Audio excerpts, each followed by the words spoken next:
Hello everyone, welcome to my new video. আসলে অনেক দিন কোনো ভিডিও দেওয়া হয় না, কারণ অনেক ব্যস্ততার মাঝে ভিডিও দেওয়া আসলে একটু কঠিন হয়ে যাচ্ছে আমার জন্য। তো আজকে আমাদের মিনি একটা ট্যুরে আপনাদেরকে স্বাগতম। আজকে আমরা যাচ্ছি খুলনা থেকে খানজাহান আলী মাজার। আসলে আপনারা খুলনা থেকে কিভাবে যাবেন সেটা আমি এখনই জানাচ্ছি।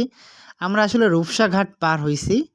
হচ্ছে রূপসা ঘাট, আর নদীর ভিউটা অসাধারণ ছিল, আর দিনটা সূর্যের আলোতে আলোকিত ছিল বলে আজকে ট্যুরটা একটু বেশি মজা হয়েছে আমাদের। রূপসা ঘাট পার হলে আপনারা বাস পেয়ে যাবেন। ওইখান থেকে বাসে উঠে বললেই হবে যে খানজাহান আলী মাজার। তো আমরা ওইখানে মাজারের কাছে নামলাম এবং পাশেই দেখতেছেন খানজাহান আলী মাজার। তো এখান থেকে আপনি ইজিলি দেখতে পারবেন, এবং যদি কেউ না চিনেন তাহলে আপনারা জিজ্ঞেস করলেই পেয়ে যাবেন। তো আমরা সোজা খানজাহান আলী মাজারে আসছি, আমি আর আমার মামাতো ভাই। আসলে ট্যুরটা ছিল অসাধারণ। আমাদের যাওয়া হবে বইলা অনেক কঠিন ছিল, কিন্তু আমরা আজকে অনেক খুশি যে আমরা আসতে পারছি। আসলে প্ল্যান করা হয় ঘুরতে যাওয়ার জন্য, কিন্তু সবসময় সাকসেসফুল হয় না।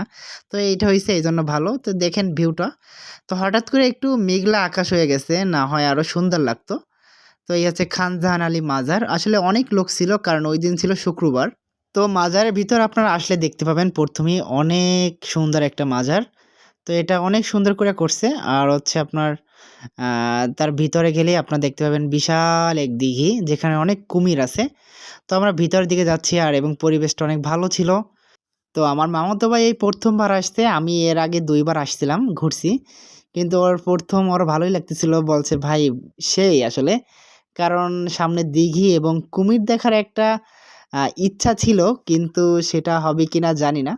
তো আমরা যাচ্ছি, অ্যান্ড সবাই আসলে একটু নার্ভাস, কারণ হচ্ছে মেঘলা আকাশ। যদি বৃষ্টি পড়ে তাহলে আমাদের জন্য একটু সমস্যা হয়ে যাবে।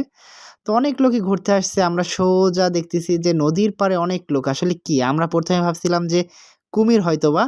তো আমরা যাচ্ছি, কারণ অনেক লোক দেখতেছি নদীর পাড়ে। এখানে আসলে কুমির আছে, অনেকগুলা কুমির আছে, যেগুলা যাদের ভাগ্যে হয় তারা দেখতে পারে। আমাদের ভাগ্যে যদি থাকে আমরাও দেখব। তো আমরা সবাই দেখি যে কি যেন দেখতেছি ওখানে। তো আমরা আসলে এক্সাইটেড ছিলাম যে আসলে কুমির হইতে পারে, এইজন্যই হয়তোবা সবাই দেখতেছে। কিন্তু আমরা গিয়ে দেখি যে না, আসলে ওখানে অনেক মাছ। মাছকে খাবার দিতেছে সবাই। তো দেখেন অনেক পরিমাণ মাছ, যেগুলো পাশে আসছে, এবং সবাই দর্শনার্থীরা খাবার দিচ্ছে। তো এখানে খাবার বিক্রি করা হয়।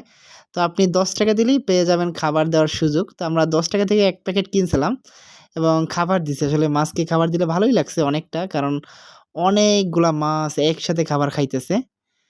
তো আমরা অনেক খুশি ছিলাম মাছগুলা দেখে, কারণ কুমির যদি না দেখি তারপরও কিছু মাছ দেখলাম। তো আমার মামাতো ভাই খাবার দিচ্ছে, তারপর আমি দিছি। আসলে এটা একটা অসাধারণ দিন ছিল আমাদের জন্য। যেটা আমাদের আসলে মনটাকে অনেক ভালো করে দিছে। কারণ ঘুরতে গেলে যদি আপনার মন ভালো না হয় তাহলে সেই ঘোরার কোনো মানেই হয় না। তো হচ্ছে মাজার, আসলে মাজার ওইখানে আমরা ভিতরে যাই নাই। আর ভিতরে ক্যামেরাবন্দি করা আসলে নিষেধ, এইজন্য যাওয়া হয় নাই। রিস্ক নেওয়ার কোনো দরকার নাই। তো এখানে আসলে অনেকে মানত করে, এজন্যই আসে। কুমিরকে খাবার দেয়, ছাগল, এইসব অনেক ধরনের মানত থাকে। আসলে ওইগুলো না করেই তো এইটা একটা সুন্দর একটা বিষয়। দেখেন এটা হচ্ছে গোল ফল। এই গোল ফলগুলো আসলে বিক্রি করা হয় পার পিস ৳১০। তো আমরা খাইছিলাম। আসলে এইটা দেখে আসলে আরেকটু ভাল লাগছে। তো ভিডিওটা কেমন লাগলো জানাবেন। Bye, by.